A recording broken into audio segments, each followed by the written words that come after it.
Prithvi Shantirantariksha Shantir Dyav Shantir Disha Shantiravantara Disha Shantiragni Shantir Vayu Shantiraditya Shantish Chandrama Shantir Nakshatrani Shantirapa Shantiroshadaya Shantir Vanaspataya Shantir Gau Shantiraja Shantirashva Shantir Purusha Shantir Brahma Shantir Brahmana Shantir Shantireva Shanti Shantir Me Astu Shantihi. May there be peace on earth and in the sky. May there be peace in the water and in all directions. May there be peace in the plants, in the trees, and in animals. May there be peace in the hearts of all beings. May there be peace in everyone and in everything. Sarvetra sukhinas santu, sarve santu niramayaha, sarve bhadrani pashyantu, ma kaschit dukkha bhag bhavet, sarvastaratu durgani, sarvo bhadrani pashyatu, sarvas sadbuddhimapnotu, sarvas sarvatra nandatu. May all be happy and healthy. May all see what is good, and may no one experience misery. May all overcome their obstacles and acquire good tendencies. May people everywhere find joy and fulfillment.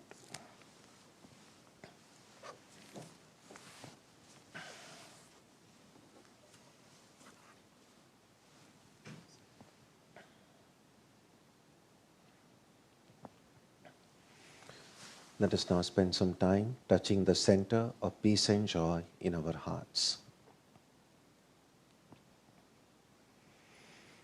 A good way to begin the practice is to withdraw the scattered energies of the mind and bring them to rest on one point. That point can be our own breathing. Let us therefore practice breathing with awareness. As we breathe in, let us visualize that our body and mind are being filled with love, strength, and compassion. And as we breathe out, let us release all the stress, anxiety, and exhaustion in the body and mind. Let us practice this way for a while.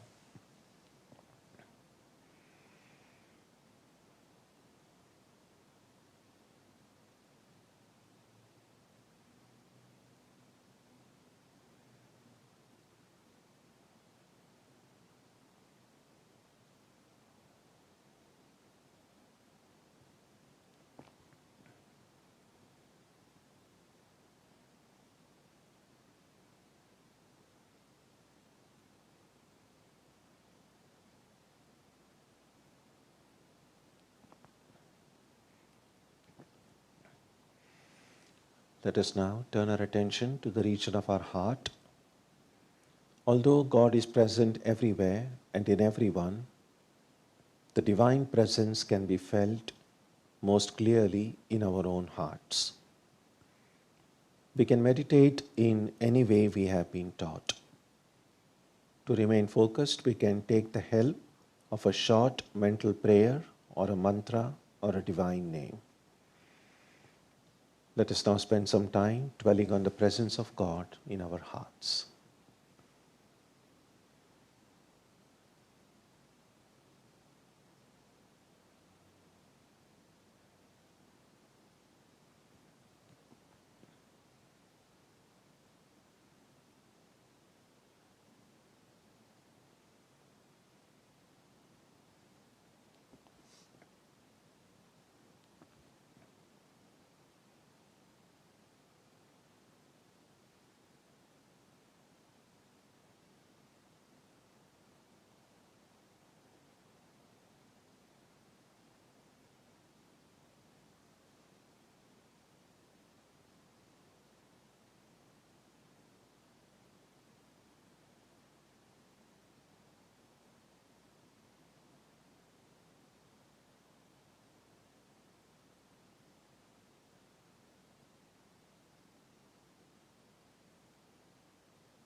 Om Satoma Satkamaya Tamasoma Jyotirgamaya Mrityorma Amritam Gamaya Aviravirmaheti Rudrayatte Dakshinam Mukham Tenamam Pahi Nityam. May the Divine lead us from the unreal to the real, from darkness to light, from death to immortality. May the Divine consciousness fill our hearts and protect us.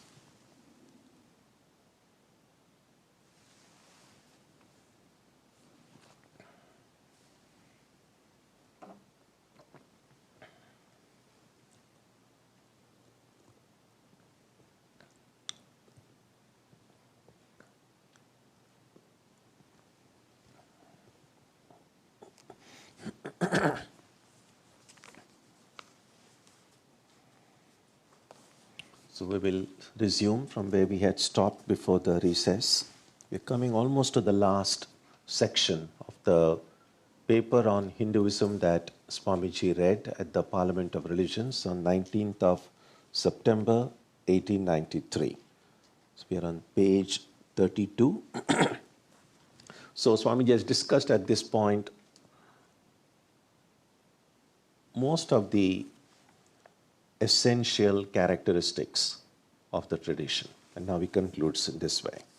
That's page 32. This, brethren, is a short sketch of the religious ideas of the Hindus.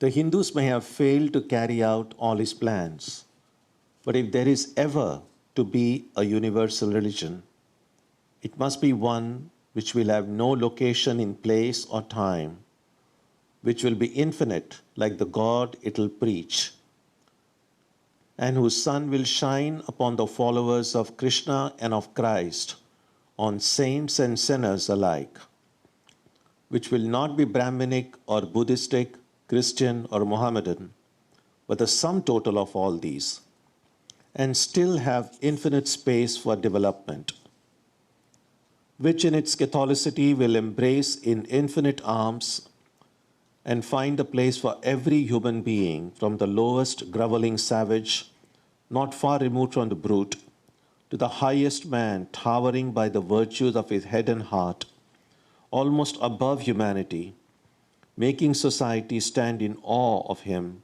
and doubt his human nature.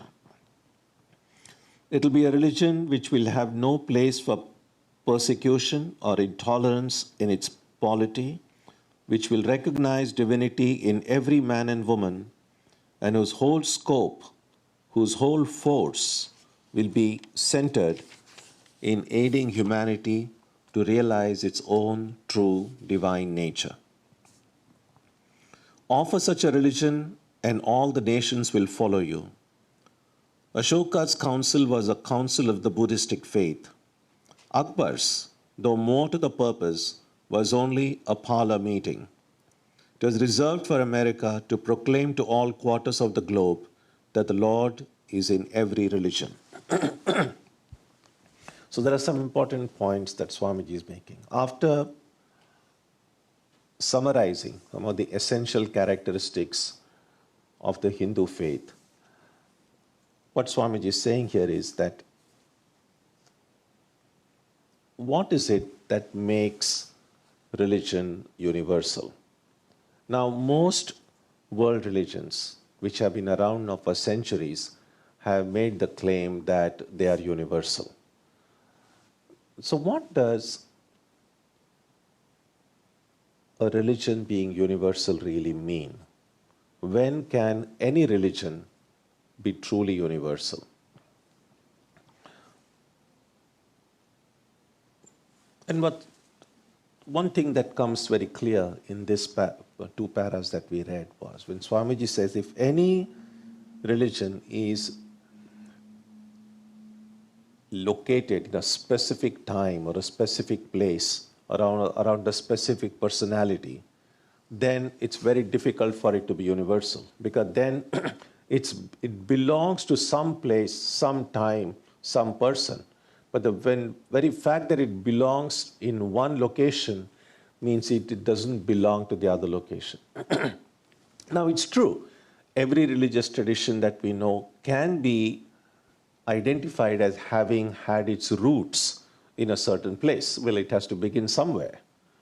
But a truly universality of that religion would mean, can any person in any part of the world, irrespective of their gender, their culture, their nationality, their color, their race, irrespective of any of these, is that tradition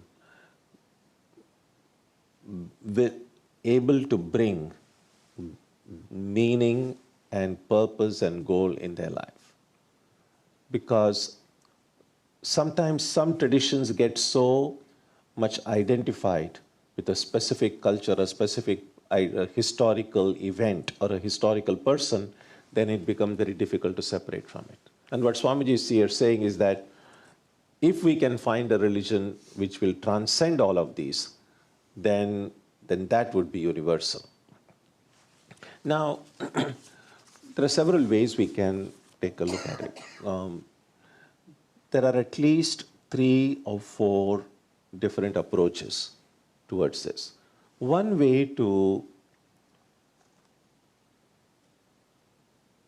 claim that a religion is universal, a very simple way rather, and which was followed by many, especially in olden days, but even today, we will find pretty much in every religious tradition at least a few people who will say that their tradition is universal because my religion is the only true religion.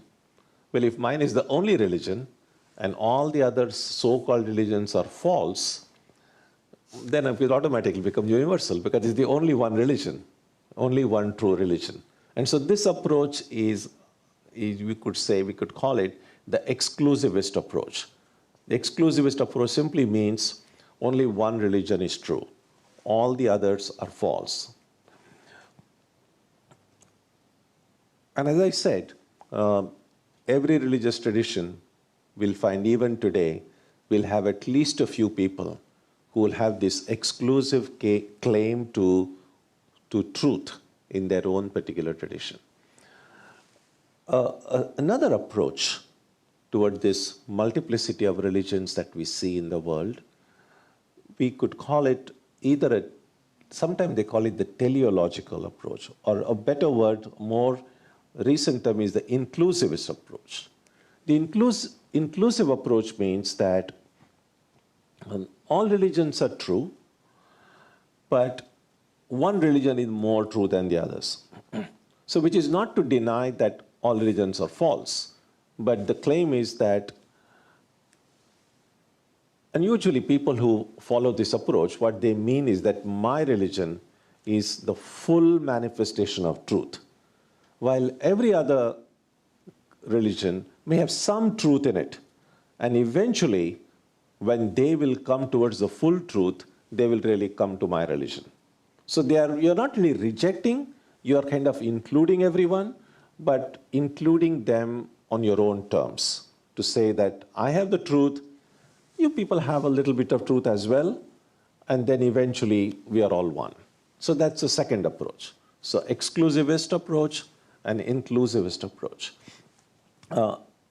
Yet another approach towards multiplicity of religion is what we might call a dialogic approach. And here, in this approach, no judgment is passed about which religion is true or not true.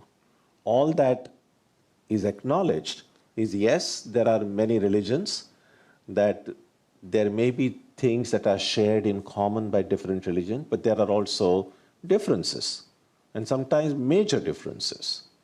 So let's just talk about it. Let's have a dialogue.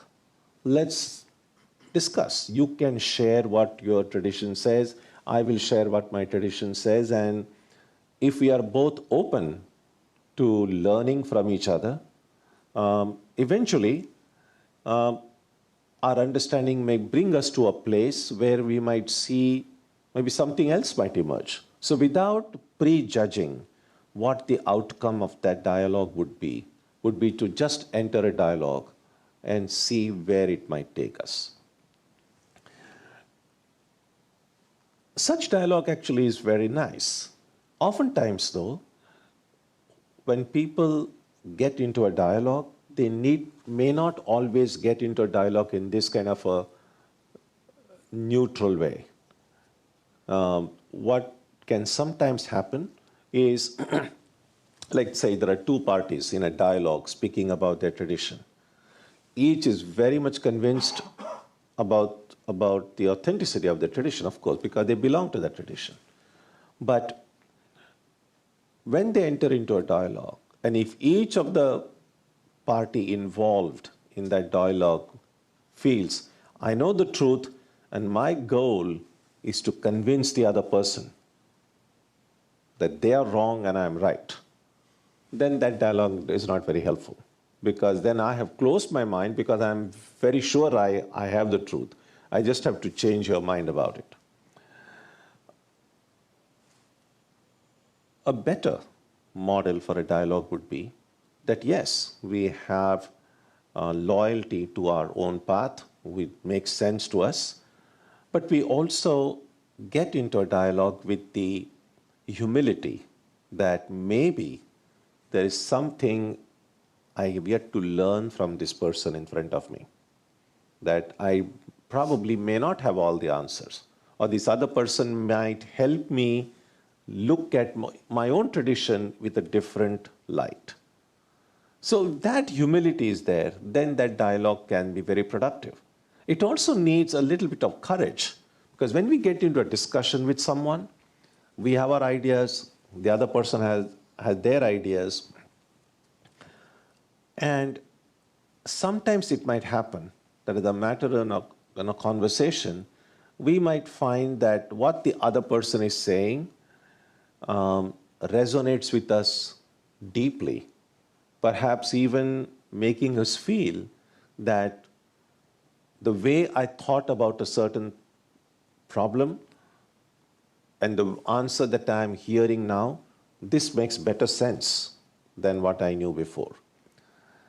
That time it's a challenge, because here is a certain idea I've held on for a long time, and now a new idea is presented before me, which seems to make better sense, but then I feel, how can I let go of something that I have believed for such a long time? And so that can be a real tension. And so a real student of life, not just follower of a certain path or a certain tradition, but just a student who wants to learn, who wants to get to the truth, no matter from where it comes, then it will require enormous courage then to say, I think what you're saying makes better sense. And I think I have become a better person now. I have a better understanding of life. I'll have to revise my existing understanding in the light of what I heard from you. And so some people have that humility to be able to always learn. So one of the things that Shri Ramakrishna often said, in fact, we have it in the sitting room outside, the words of Ramakrishna, he said, as long as I live, so long do I learn. And that's a very important approach to have in life, that be open to learning. And learning can occur often in very unexpected places. Sure, when we meet here on a Wednesday evening and try to study together, there are some things we can learn together. But we should never think that this is the only setting where learning can occur. Learning can occur if we are willing to learn. Learning can occur anywhere. Maybe you are going on the T or on a bus, and you're just seeing things, and maybe there is something you see or a conversation you overhear, you could be learning. Or you just, by chance, you read some article or an essay. So there is really, even when you go to see a movie or see some television serial, we may be surprised. If we are willing to learn, we might find answers in very unexpected places, and they might come to us in a very unexpected way. And so that's what the dialogic approach is. And one final approach, which Sri Ramakrishna followed, and we could call it the harmonious approach. And the harmonious approach really means that there is truth in every religion, that every religion is, any of these world religions which have stood the test of time, is that if I follow the tradition I belong to, or the tradition that makes sense to me, in a sincere way, that tradition is capable of taking me to that highest truth. And so every religion is equally true, equally authentic. And so there is harmony, that yes, all religions are not same. They share a lot in common, but they also have differences. The question that can come is, where is it that the religions of the world agree, and where is it that they differ? Now, many of these great mystics and saints and sages have found out and have taught us that the essentials of every religion, there isn't any disagreement about the need for love for God, and whichever way we God see it, love for the fellow beings that we see. Again, we might express these things in different terms, we might use different concepts, but the idea of being unselfish, loving, kind, of making an effort to transcend the limitations of our body and mind, to somehow manifest the infinite power within us. These seem to be the common traits in every tradition. Although, as I said, they might get expressed in different ways. Now, a specific way we pray, a specific ritual that we follow, the different architectural, the different places of worship, and for instance, a church and a mosque and a temple and a synagogue, they may look different. Architecturally, they are very different spaces. But what is occurring in those spaces, the effort of the human being to reach out to the infinite, that is not different. The language in which prayers are said and the ritual that I said, whether you are kneeling down while praying, or you're sitting cross-legged with your eyes closed, or you are saying out your prayer aloud, again, there are lots of differences. But the heart that is calling out to the infinite, that's not different. And that's what Swamiji is saying here, that if a religion has to be truly universal, it must recognize these commonly shared values across religious traditions. It can have infinite scope for personalities. We need just dry, abstract principles don't inspire anybody. I mean, well, that might be very intellectually stimulating, but it can also be pretty dry. Spirituality becomes real, living, meaningful, when we actually see it manifested in the real lives of people. People whom we know or who are around us, or people we read about in books, from history and also from contemporaries, that if we can find living examples of the principles taught in books, then that spirituality becomes real. So, can we have a tradition where we welcome personalities, welcome form, ritual, festivals, and yet recognize that the truth itself transcends all these rituals, transcends all these specific forms? And if we can truly bring these personalities and transcendence together, then that is the kind of religion that will be truly universal. That is what the central idea of the portion that we read. Swami Vivekananda once famously said that inspiration cannot be filtered out to the whole humanity through a single personality. So personalities will be different, but the principle that they stand for, that principle is universal. So principles are always more universal than specific personalities. And then he refers to the great King Ashoka in Indian history, that at some point in his life, he was inspired by the teachings of Buddha. And it's amazing work that he did. The real breadth of vision. And Swamiji is saying here that all said and done, with all the greatness of King Ashoka, that he was still, the council that he had was still predominantly Buddhistic. And then later came a great Muslim king, an emperor named Akbar.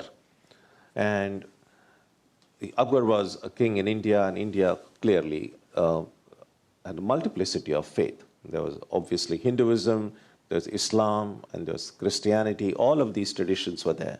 And Akbar was an enlightened king, was a king with great breadth of vision, but also a great administrator. He recognized that if he has to keep his kingdom happy and together and united, and his kingdom has people professing different religions, then it will be good to have, he didn't use the word national religion, but kind of a religion that is endorsed by the king. Now, if that religion were just one particular faith, then it's going to exclude some other people. And so what he did was, we today might say a little bit of a crude attempt, but it was nevertheless an attempt that should be appreciated. So he got a bunch of scholars and practitioners from the major faiths of his time. And it's almost like a committee coming together and forming a religion that will include in it the best elements of all the constituent religious traditions. And so he called that religion that religion is called Din Ilahi. I think it's probably an Urdu or a Farsi word. I am not very sure. So essentially it was, you could say, in recent history, among the first attempts to kind of forge a universal religion by taking elements of different religion. But today we might say to a syncretistic approach. By syncretism, we also mean that what many of us at the individual level, we all try to do in some sense. So we are interested in spirituality. I might read some book from, say, a Tibetan Buddhism, a Zen, and Christian mysticism, Jewish tradition. We kind of have access to all this. And then clearly, something from this inspires me, and then I find interest in some. So we have got different elements on the books that we read that we are fascinated by, or which become meaningful to us, and then we try to incorporate these different elements in our own personal spiritual life. That's a form of syncretism, and I think that's great. It'll be even more fruitful if these different elements that we try to integrate in our own life, it's done in an intelligent way. By intelligent way, I mean, think about it this way. Let's say you enjoy cooking, and then you like to experiment and say, there are these 4 or 5 things, ingredients in cooking that you really love. And so you say, I'm going to create a new dish, because you could say, well, I'm just kind of randomly giving some examples, like I like tomatoes, and I like cumin, and I like cheese, and blah, blah, blah, some 4 or 5 things. And each of those things you love. And said, how great a dish it will be if I combine them all together. Now, maybe it might be great, or perhaps not. Maybe those things separately might be great, but if I put them all in a single dish, it may not be that tasty. And so that's a little bit of a problem with taking elements from 10 different sources and putting it into one dish. We have got to recognize that the metaphysic of many of these religions are distinct. They are all pointing to the truth, but the conceptual framework is different. And so it may not always be wise to simply just lift something and put it in a bucket. If we are fascinated by something, we may have to customize it a little bit to fit into our existing worldview. It's a little bit like nowadays you download an app on your device. There are settings there, and there are a bunch of options. So you can get the most out of any app if you are able to customize it to your own specific needs. And that's what we need to do. We live in a very interesting times because we have access to a lot more information today than maybe even our grandfathers did. Or even further back in history, if you go, if they wanted to know something, even before books were printed, they really had such great difficulty. You had to kind of travel distance, find a teacher who could teach you. Nowadays, you don't even need to go to a library. You got library, if you're online, your library is right here at your fingertips. So very interesting times. But also it calls for greater responsibility and greater wisdom.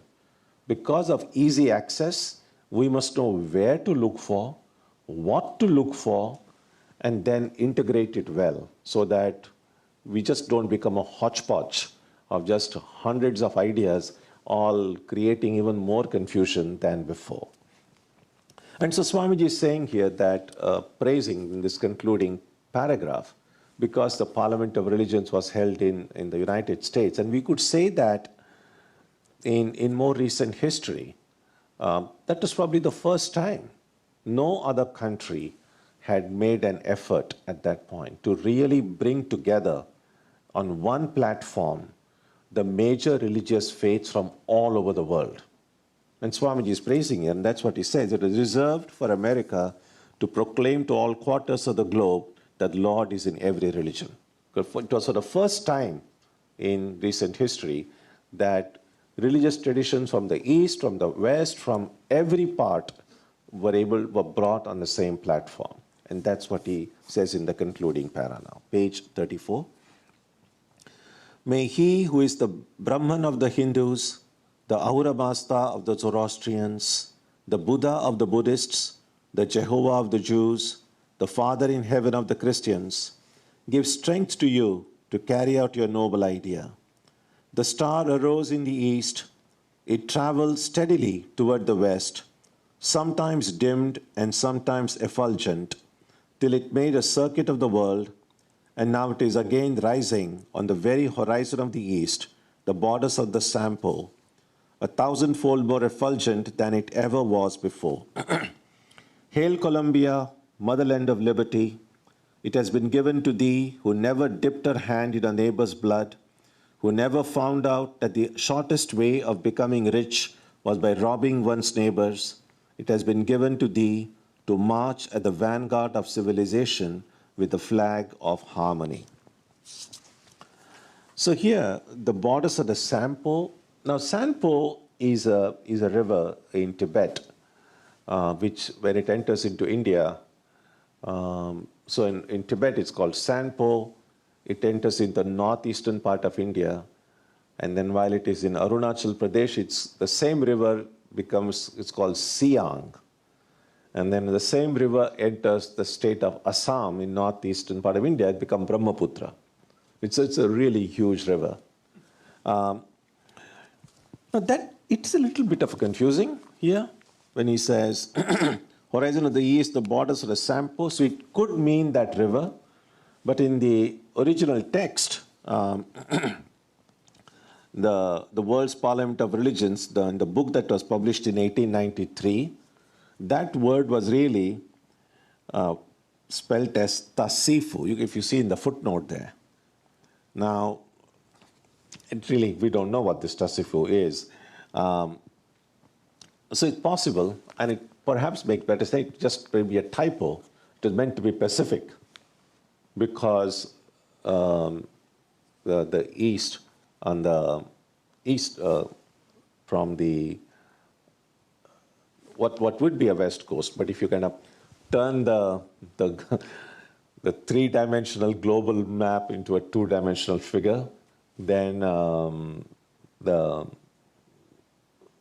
the China, and from this, so what Swamiji is saying is the Eastern traditions which have come now to the West through this, and that's what he's referring to. So from the Pacific, he used it in that sense. Again, it really doesn't matter, but just a little bit of a thought to think about. The last 3 or 4 lines. It has been given to thee who never dipped her hand in a neighbor's blood, who never found out that the shortest way of becoming rich was by robbing one's neighbors, been given to thee to march at the vanguard of civilization with the flag of harmony. We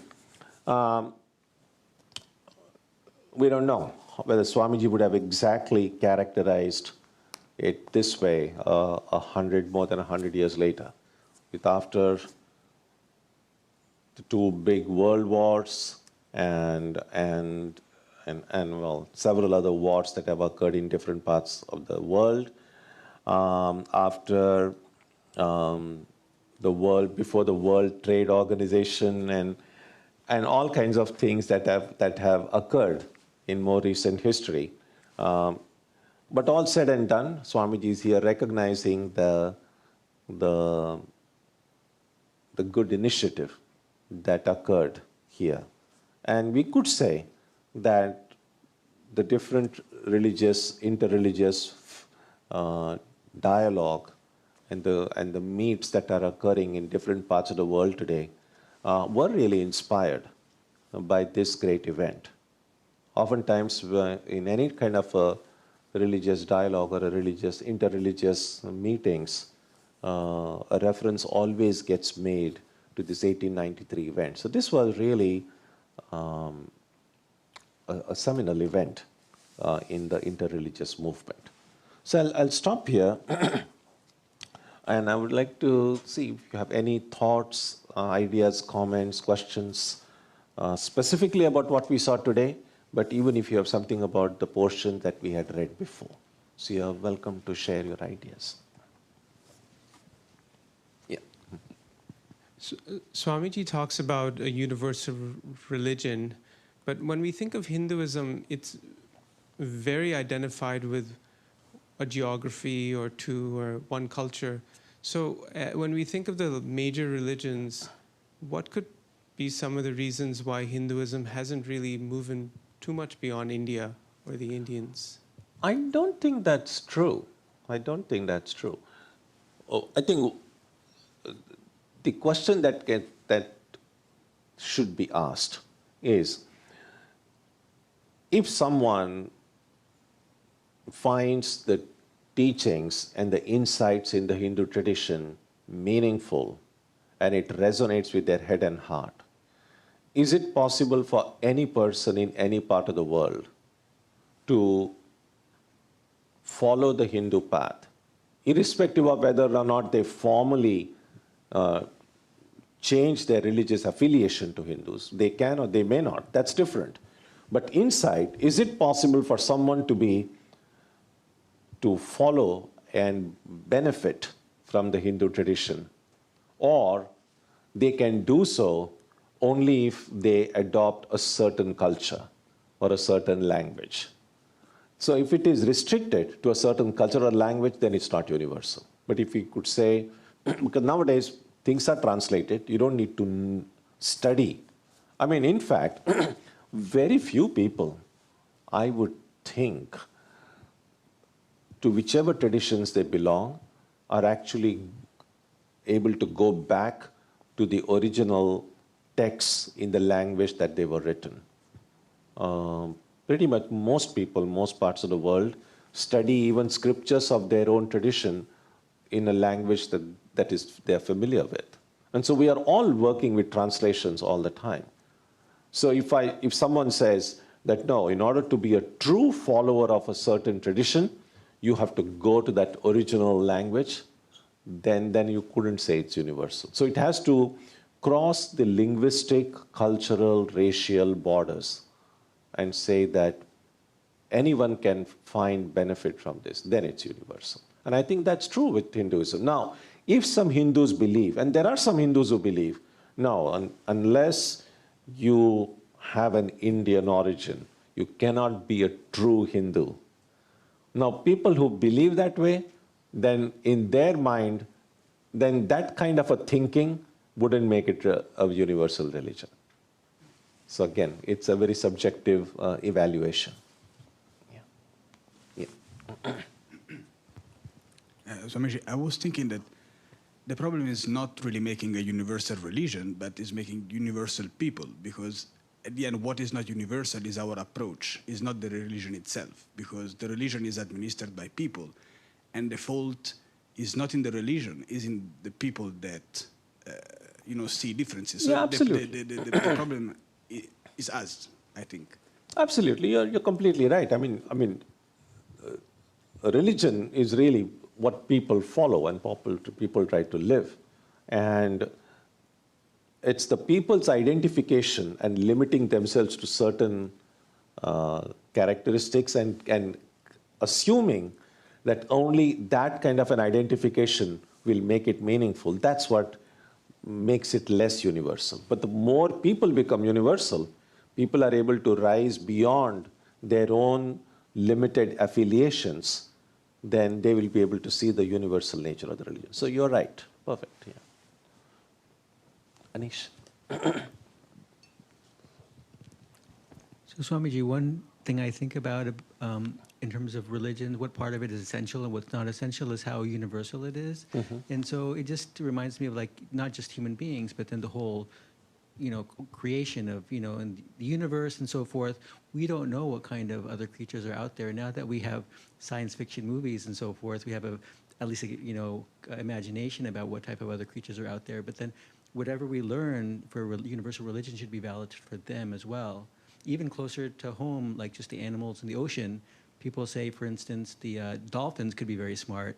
We don't know, so that religion should be also applicable to dolphins, or for instance. So it just should be applicable to anything and everything, it seems. Absolutely. That's the idea. Yep.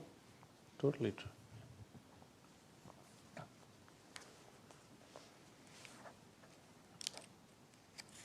Any other thoughts? Raise your hand, Mahendra.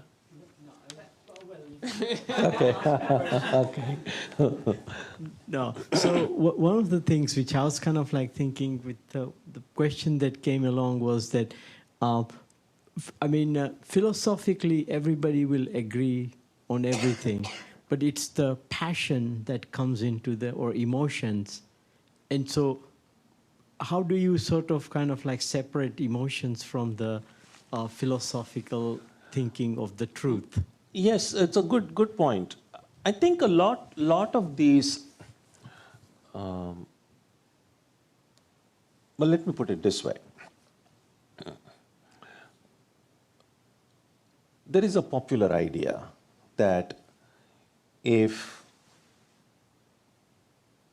I have, let's think about it this way. For instance, I have a certain way of thinking about God, or my understanding of God, the purpose of life, and there is a certain thing I see is my own spirituality. The difficulty is if I see somebody else now who thinks about these same subjects in a very different way, that their idea about God is very different from mine. Their idea about the purpose of life is very different from mine. And if I'm not secure in my own understanding and belief, then it can create difficulty. What it can do is, oh, this person thinks so differently. What if that person is right? If that person is right, that means I'm wrong.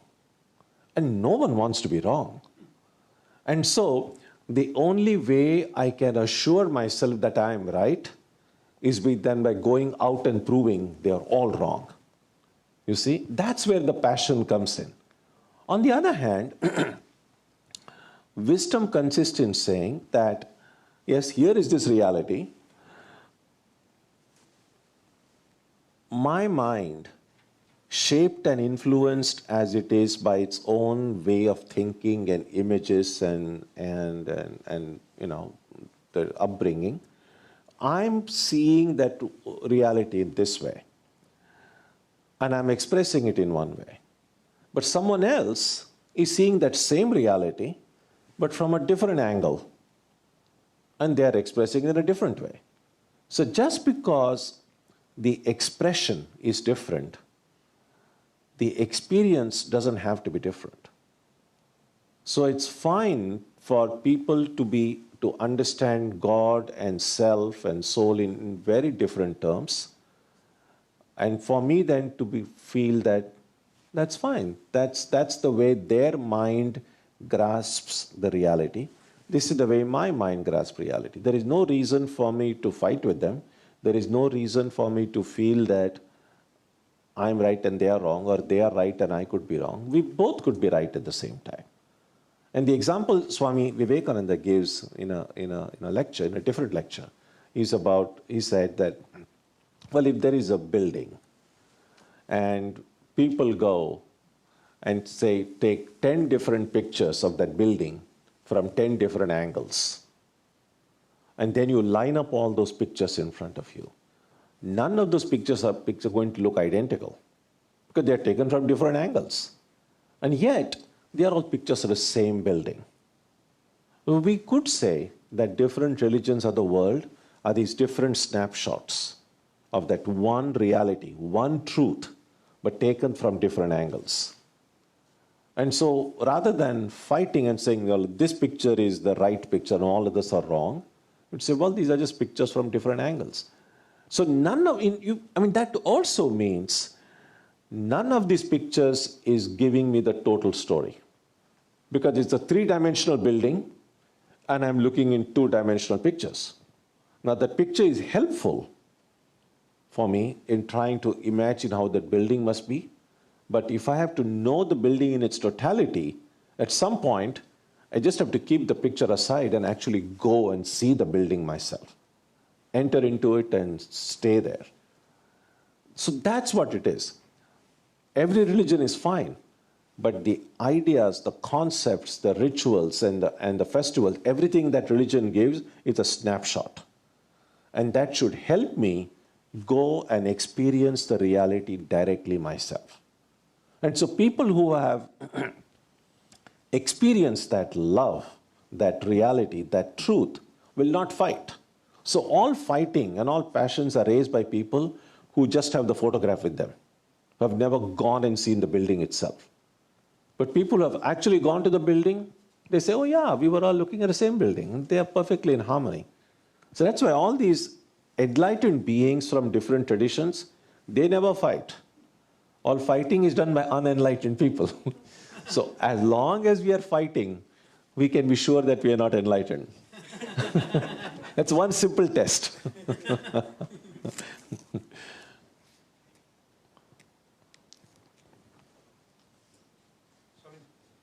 Just on the point you made, wasn't one of Swami Vivekananda's big contributions the fact that at this lecture he made a big point that actually through any religion, if you go deep enough, you can achieve the truth, you can achieve enlightenment. So, Yep. so maybe we don't really need so many different perspectives. We don't have to survey. No, we don't have to. I mean, in fact, you see, now, even if you go back even 100 or 200 or 300 years, even before jet travel came, most people just lived in the communities where they grew up. I mean, other than traders and sailors maybe, who just went to little distant places, majority of the people, societies were very monolithic. And so they really didn't have to grapple so much with diversity because pretty much people of the same color, same tradition, same culture, same language, all kind of lived in different things. Now it's both the problem and the joy of the times in which we live today is that societies are extremely diverse. And so it creates very difficult situations, but it also is a great opportunity that now I have exposure to not just my own little, like the frog in the well story that Swamiji referred to earlier in this book, that not just my own little thing. I can open my eyes and see the different ways of thinking, different ways of doing. That can be sometimes be confusing. It can sometimes raise uncomfortable questions. But if I'm able to deal with them well, I'm enriched. I'm able to see aspects in my own tradition which I may not have noticed, because sometimes, there is an insider view and there is an outsider view. And so by interacting with people who are looking at my own tradition from the outside, I might discover something in my own tradition that I wasn't able to see, you see. So there is a great benefit in the times in which we live, and we need to be able to negotiate that diversity in a proper way. Those who are able to do it well are benefited. Those who are not, well, all of the problems in the world is because of people who cannot deal constructively with the diversity in different fields. So we'll stop here today, and next week when we meet, there's a very small talk that Swamiji gave that's on page 36, Religion Not the Crying Need of India. And yeah, so there are several smaller pieces you will find as we go through this booklet. But the major presentation that Swamiji made was what we concluded today. That is the paper on Hinduism he gave on 19th of September. And so we will go through the rest of the book in the weeks ahead. Om Jananim Saradam Devim Ramakrishnam Jagadgurum Padapadme Tayo Shritva Pranamami Muhur Muhu.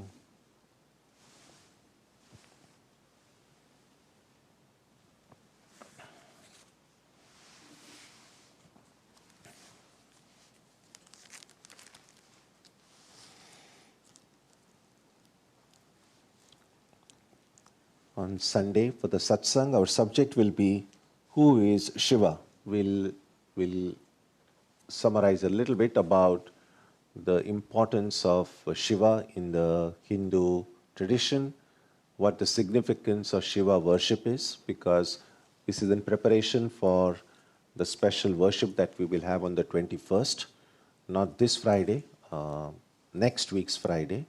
That will be a special puja on 21st. So in preparation for that, Sunday our subject will be who is Shiva.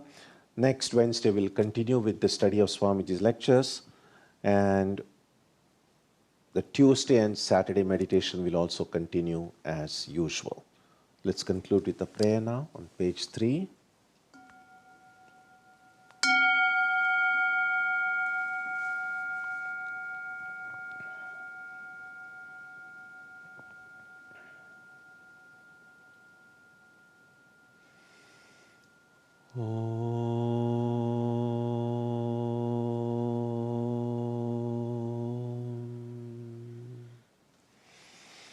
May the Divine Being, who is the Father in heaven of the Christians, Holy One of the Jewish faith, Allah of the Muslims, Buddha of the Buddhists, Tao of the Taoists, Aura Mazda of the Zoroastrians, the Great Spirit of the Native Americans, and Brahman of the Hindus, lead us from the unreal to the real, from darkness to light, from death to immortality. May we be granted strength, freedom, and clear understanding. May we learn to see God in our own hearts and in everyone around us. May God bless us all and fill our hearts with gratitude, grace, and love. Om Shanti Shanti Shanti. Peace, peace, peace be unto